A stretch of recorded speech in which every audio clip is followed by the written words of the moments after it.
شہزادی کے بعد سرکار کے جانے کے بعد بلال 2 مہینے کے بعد آئے.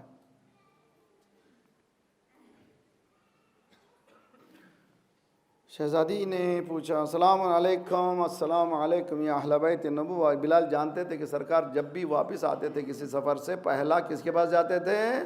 فاطمہ زہرا کی. یہی سیرت کو بلال نے بھی السلام علیک یا بنت رسول اللہ.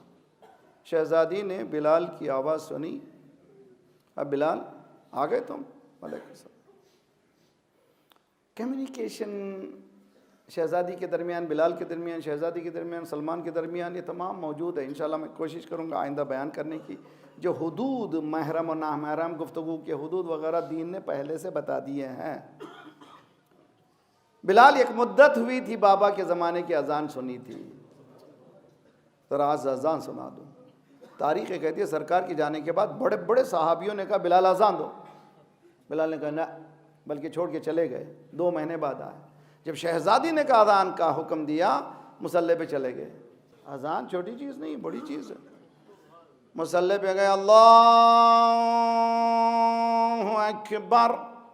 شہزادی نے مصلی بچھایا. ہاں بابا کا دور. السلام علیکم یا اہل بیت النبوہ معدن الرسالہ. کون سا گھر ہے؟ میرا بابا ہر نماز کے بعد آتا تھا، سلام کرتا تھا میرے گھر میں. اور پورا باپ کا دور قریب ہوتی چلی گئی. اشہد ان لا الہ الا اللہ. شہزادی پہنچ گئے اس قربت میں جہاں پر باپ آ کر کے بیٹی کی تعظیم کر رہا ہے.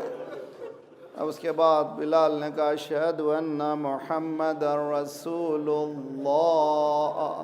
مولا آگے بڑے، بلال اذان کو روک دو، فاطمہ بے ہوش ہو گئی.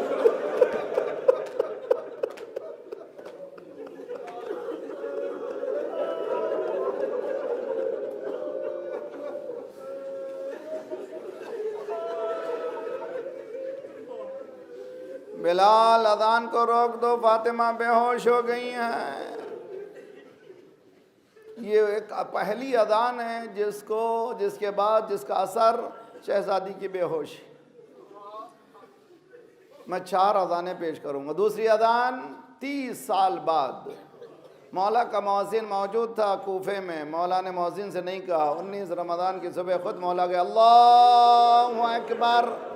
مدینے کوفے کی عورتوں نے جگایا. آج کوئی خاص بات ہے، مولا علی اذان دے رہے ہیں.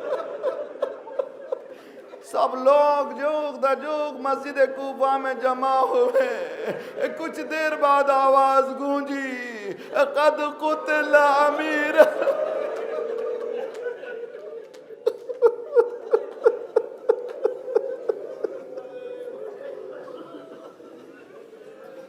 تیسری اذان مولا امام حسین کے ساتھ مؤذن موجود تھا حجاج ابن مسروق.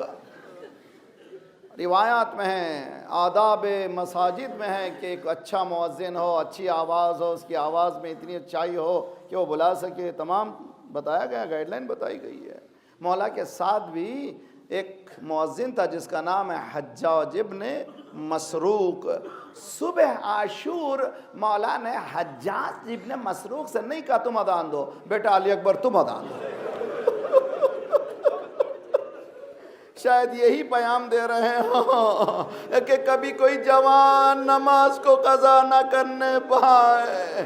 اس اذان کا اثر کیا ہوا؟ کچھ ہی دیر میں آئے اور مولا آ گیا، مجھے بخش دیجئے. یہ تیسری اذان. چوتھی اذان بھرا یزید ملعون کا دربار. 800 کرسی نشین شمر تعارف کر رہا ہادہی سکینہ ہادہی ام کلثوم.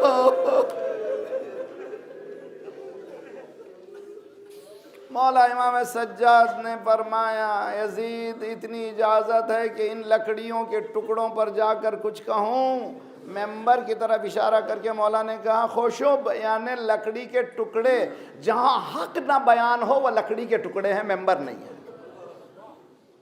جانتا تھا یزید یہ کوئی معمولی گھرانہ نہیں ہے، زبان ان کی چلتی ہے تو تلوار سے بھی خطرناک ہے۔ کہنا مولا نے 800 ڈگنیٹریز جو بیٹھے ہوئے تھے ان کی طرف ایک نگاہ دوڑائی۔ آج کی سائنٹیفک دنیا میں اس کو کہتے ہیں ٹیلی پیتھی۔ گویا مولا کہہ رہے ہیں تم لوگ تو آزاد ہو، بڑے ڈگنیٹریز ہو، ایک ہاتھ میں جس کے ہتھ کڑیاں ہیں بولنا چاہتا ہے اس کو بولنے نہیں دیا جا رہا ہے، تم کیا کر رہے ہو؟ چنانچہ انہی میں سے کچھ اٹھے، یزید تمہارا قیدی ہے یہ، اس کو بولنے کی اجازت دو، یہ کچھ تو نہیں کر سکے گا جس کے ہاتھوں میں ہتھ کڑیاں۔ اتنا پولیٹیکل پریشر بڑھا یزید مجبور ہو گیا کہ اجازت ہے۔ ایک جملہ سنیے، پہلا ذاکر ہے جو اس عالم میں جا رہا ہے جس کے ہاتھوں میں ہتھ کڑیاں ہیں، پاؤں میں بھیڑیاں ہیں، گلے میں خاردار تو وہ جو مجھے جانتا ہے جانتا ہوں، ومن لم یعرفنی انا اعرفہ، جو کوئی نہیں جانتا میں اس کو تعارف کرا دیتا ہوں میں کون ہوں۔ انا ابن مکہ والمنی، انا ابن زمزم وصفا، انا ابن محمد المصطفیٰ، انا ابن علی المرتضی، انا ابن فاطمہ الزہراء، انا ابن القتیل العطشان۔ ایسا تعارف میں نے اس سے پہلے تاریخ میں نہیں دیکھا، اس کے بعد بھی نہیں دیکھا۔ تعارف کروایا میں مکے کا بیٹا ہوں۔ مکہ جگہ کا نام نہیں ہے، مقصد کا نام ہے، یعنی میں ابراہیم کا بیٹا ہوں۔ مینا کا بیٹا، مینا جگہ کا نام نہیں ہے، اسماعیل کا نام ہے، اسماعیل کا بیٹا ہوں۔ میں محمد مصطفیٰ کا بیٹا ہوں، میں علی کا لاڈلا ہوں، میں فاطمہ زہرا کا لخت جگر ہوں، میں اس کا بیٹا ہوں جس کو پس پشت ذبح کر دیا گیا۔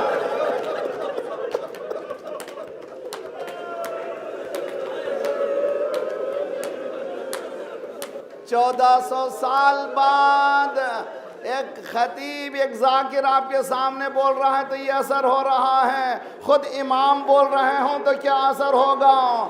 سارے دربار یزید میں کوہرام مچ گیا، ہر طرف رونے کی آواز گونجی۔ یزید سمجھ گیا انقلاب آ گیا، آواز دی مؤذن اذن، اذان دے اذان دے۔ مؤذن نے اللہ اکبر کہا، مولا نے خطبے کو روک دیا۔ مولا نے کہا جلت عظمت واشہد ان لا الہ الا اللہ وانا من الشاہدین والشاکرین۔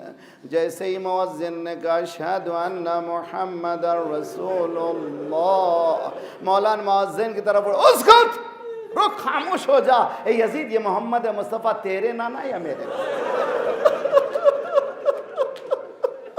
اگر میرے نانا آ کر کے پوچھیں کہ میری اولاد نے کیا کیا تھا، اللہ رے دربار یزید جب بھی پوچھا جاتا تھا مولا کہاں تکلیف ہوئی، کبھی کربلا کا نام نہیں لیا۔ اچھا